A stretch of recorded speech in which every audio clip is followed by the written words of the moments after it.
안녕하세요. 존버개미 존입니다. 오늘 같이 보실 종목은 사조 대림입니다. 구독자 김초롱님이 가격이 싼데 사야 할지 말아야 할지 잘 모르겠다고 제보해 주셔서 보게 되었습니다. 제가 김초롱님보다 자세하게 조사는 하지 않았지만 제 눈에 들어오는 포인트들을 간단하게 말씀드리려고 해요. 혹시 다른 구독자분들도 싼 종목인데 같이 봤으면 하는 종목이 있다면 댓글로 남겨주시면 저도 나름대로 포인트를 잡아서 분석해 보겠습니다. 같이 성장해 나갑시다, 우리 개미 군단 여러분. 제가 요즘 영상이 조금씩 늦어지는 것도 갈수록 종목 스크리닝 할 때 보는 게 늘어나다 보니까 한번 알아보고 싶은 종목이 너무 안 걸립니다. 그래서 종목 성장에 시간이 너무 오래 걸려져서 영상이 좀씩 늦어지고 있는데 이 부분에 대해서는 죄송하다는 점을 먼저 말씀드립니다. 그리고 요즘 너무 장이 좋아가지고 싼 종목이 보이지가 않아요. 그냥 다 올라서 저는 솔직히 몇 주 전에 제가 살 종목을 다 사놨고요. 지금은 그냥 오르는 것을 보고만 있거든요. 그래서 괜찮긴 한데 그 종목들을 수익 실현하는 날을 위해서 또 이렇게 공부를 해 나가면서 또 미래를 준비하는 제가 되보려고 노력을 하는 중에 있습니다. 제 분석이 좀 허접하긴 한데 주린이 분들에게 그래도 조금은 도움이 되셨으면 좋겠어요. 그래도 제가 시간 투자를 많이 하면서 하나씩 공부해 가면서 살을 붙여가고 있는 과정이라서 앞으로 분명 더 많은 발전을 할 수 있을 거라고 저 스스로 생각을 하고 있습니다. 일단 사조 대림이 싸다고 했으니까 재무 먼저 보고 가시겠습니다. 현재 19년도 기준 영업이익이 496억이 나왔고요. 당기순이익이 871억인데 영업이익보다 당기순이익이 높은 것으로 보아서 당기순이익에는 다른 요소가 붙어서 이렇게 당기순이익이 불었겠죠. 재무제표를 먼저 볼까요? 재무제표를 보면은 19년도 매출과 영업이익이 이렇게 되고요. 여기서 기타 수익이 824억인데 이 부분 보면은 기타 항목에 700억 정도 잡힌 것을 볼 수가 있고요. 이 당기순이익에 700억 정도가 빠지게 되면 170억 정도 되겠죠. 그러면 이 회사가 19년도에 170억 정도이고 현재의 멀티플은 한 8 정도 받고 있는 것 같습니다. 그래서 제 생각에는 솔직히 싸다고 하지만 영업이익을 기준으로 멀티플을 구하면은 이 회사가 싸긴 하지만 당기순이익으로 봤을 때 이 회사의 시가총액은 8 정도니까 음식물 섹터가 8 정도면은 저는 적당하다고 생각을 하고 있거든요. 그래서 제가 보기에는 그렇게 싸지 않다라는 생각이 들어요. 재무는 여기까지만 보고요. 1분기 한번 볼까요? 1분기에는 영업이익이 90억, 당기순이익 19억이 나왔는데 2분기에는 얼마나 나올지 모르겠습니다. 2분기에는 공시에서 보면 아직 2분기 실적은 안 나온 것 같고요. 2분기가 어느 정도 나온지 보고 그걸 보고 들어가도 늦지 않은 것 같고요. 그리고 음식물은 꼭 여기서 만든 제품이 해외에 수출되는지 안 되는지를 꼭 체크를 해 주셨으면 좋겠습니다. 저도 음식물주를 사려고 영상을 찍었었는데 저번에 조미료주 찍었잖아요. 그 뭐죠? MSC 종목을 찍었는데 네, 주가가 계속 흘러내리고 저도 이 종목을 되게 싸다고 생각하고 샀었거든요. 근데 다른 종목이 날아가니까 제가 굳이 현금을 여기에 묶어 놓을 필요가 없더라고요. 이렇게 좋은 장에는 같이 즐길 필요가 있다고 생각을 해서 그 영상에는 이거 사고 1년간 버티겠다라고 말했는데 죄송합니다. 저 이거 손절하고 바로 증권주 샀어요.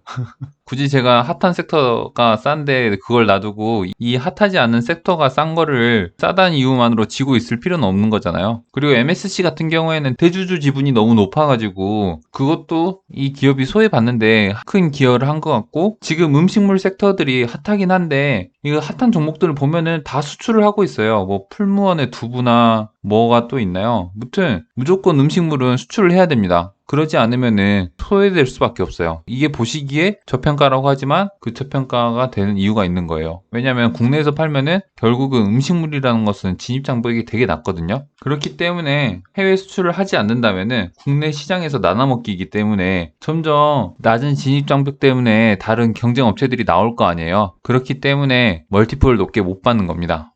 다시 사조 대림으로 넘어와서요. 사업 보고서 한번 읽고 가실게요. 사업 내용 보시면은 여기에도 좀 잘 나와 있어요.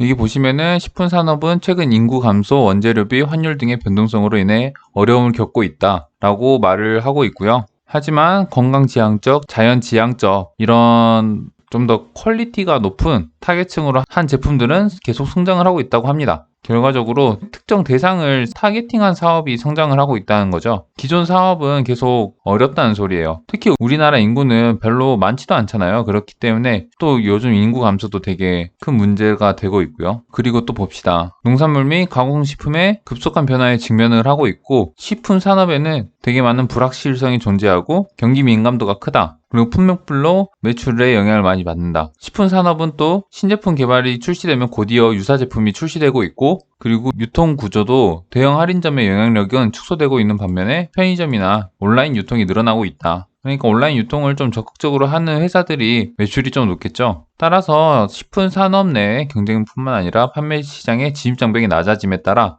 프로모션 경쟁이 치열한 상황입니다. 여기서도 볼 수 있듯이 진입장벽이 낮다는 것은 결코 사업에 좋은 얘기가 아닙니다. 점점 가면 갈수록 우리 인류가 배고픈 사회가 아니잖아요, 지금. 점점 삶의 질이 좋아지면서 풍요로워지고 있는데, 인구는 주는데 경쟁자가 계속 생긴다는 말은 향후에 이 산업 자체가 멀티플을 적게 받을 수밖에 없다는 것을 또 말을 해주기도 합니다. 원재료 수급 상황에 따라서 가격 등락이 심하다고 하는데, 일시적인 수혜를 받을 수는 있으나 앞으로 향후 지속 가능하기에는 전 어렵다고 보고 있고요. 이게 식품 제조업의 특성이고, 원양어업도 점점 어려워지고 있고, 그리고 웰빙을 추구하고 있고, 산업 성장성도 어업의 자원 감소 및 조합업장 협소 등으로 생산 한계성이 있다고 하고요. 김초로님은 댓글에 이 회사가 조류독감이나 돼지열병 같은 질병으로 인해서 수산물이 대체식품으로 인식되어서 매출이 증가될 것이라고 생각을 했는데, 그거는 약간 일시적인 테마성으로는 요동칠 수 있지만 실질적으로 얼마나 매출이 퀀텀 점프를 할 정도로 찍힐 수가 있을까요? 그리고 또 시장 점유율을 언급을 해주셨는데, 시장 점유율이 약간씩 늘어난다고 해서 이 회사의 매출에 얼마나 기여를 할지는 저는 개인적으로 의문을 가지고 있습니다. 일단 산업 자체가 너무 안 좋은 것 같고, 좀 한 가지 돌파구를 찾는다면은 여기서 만든 제품이 외국인들이 인지했을 때 K푸드라고 인정을 한다라고 하면은 그거는 괜찮을 것 같습니다. 하지만 외국인들이 선호를 한다라는 내용이 없다고 하면은 일단 끝없이 소외받을 것 같다라는 게 제 생각입니다. 그리고 기사 하나만 좀 보고 갈게요. 제가 오늘 좀 드리고 싶은 말씀은, 제가 지금까지 봤을 때 우리나라에 좀 큰 문제가 뭐냐면은 기업의 승계 때문에 홀딩스나 지주회사들이 완전 주가가 박살이 나는 것을 볼 수가 있습니다. 예를 들어 삼성물산도 그런 경우 중에 하나고요. 그 밖에 여러 홀딩스를 보시면은 한번 어떻게 평가를 받는지 한번 직접 보세요. 이 기사는 사조그룹에 대한 기사이고요. 2020년 7월 24일이니까 엄청 최근 기사죠. 사조그룹 편법 승계 내부 거래 논란의 실적 악화 먹구름. 승계와 이렇게 안 좋은 뉴스들이 좀 있네요. 이 기사의 링크는 영상 설명란에 제가 공유해 드리겠습니다. 한번 읽어보세요. 내용이 되게 많거든요. 요약을 해서 좀 포인트를 찝어드리자면은, 지금 있는 이슈가 사조그룹은 주진우 회장이 주진홍 상무에게 사조 시스템즈 지분을 승계하는 과정에서 결과적으로 상속세를 내지 않았다는 점과, 이 사조 시스템즈의 성장 뒤에는 계열사들의 일감 밀어주기가 있었다는 논란이 있다라는 기사의 내용이고요. 이 사조 시스템즈가 그러면 이 회사의 지주사겠죠. 그리고 사조 산업 중심으로 계열사 간 출자 구조 복잡, 돈 관계도 좀 복잡하다는 소리이고, 여기에는 우리가 오늘 봤던 사조 대림도 걸쳐 있고요. 지배 구조를 보면은 이 주지홍이라는 회장님이, 아까 주진홍님이라고 하지 않았나요? 아무튼 이제 회장님이 사조 시스템즈의 지분을 갖고 있으면은 이 사조 시스템즈는 각 계열사들의 지분을 이제 가지고 있는 거죠. 결과적으로 이 한 회사를 소유하기만 한다면은 이 회사가 가지고 있는 지분으로 인해서 다른 회사도 모두 다 지배력을 가질 수 있는 전형적인 지배회사의 모습이고요. 여기에 관련돼서 사조 대림에 대한 이야기가 있는데, 사조 대림은 사조 산업이 13%의 지분밖에 가지고 있지 않다고 하네요. 그리고 사조 시푸드가 사조 대림을 13% 가지고 있고, 사조 시스템즈도 사조 대림을 9.6% 가지고 있어서 계열사가 보유한 총 사조 대림의 지분을 합치면 43%래요. 그래서 과반에 미치지 못해서 이 사조 대림에 대한 지배권이 약간 적은 상황입니다. 그래서 장기적으로 사조그룹이 지주사 체제를 갖추려면은 이 각 계열사들의 출자 관계를 정리하면서 지분을 안정적으로 높여야 된다고 말이 나오는데, 여기가 포인트예요. 이 지분을 안정적으로 높이기 위해서 기업의 오너들이 하는 방법은 주가를 많이 박살냅니다. 왜냐면은 우리나라 같은 경우에는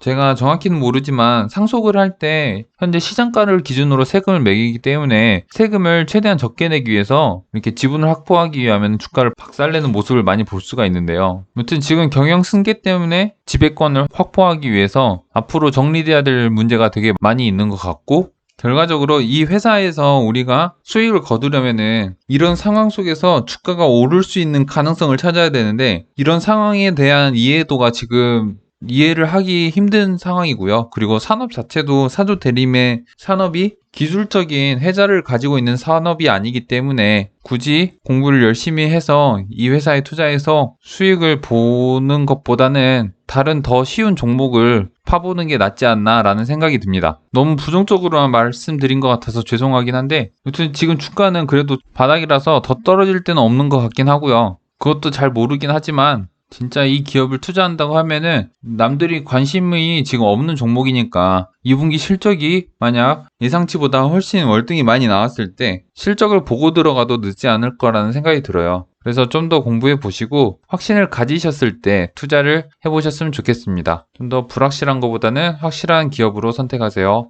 네, 오늘은 여기까지 하겠습니다. 이상 존버개미 존이었습니다. 구독과 좋아요 부탁드립니다.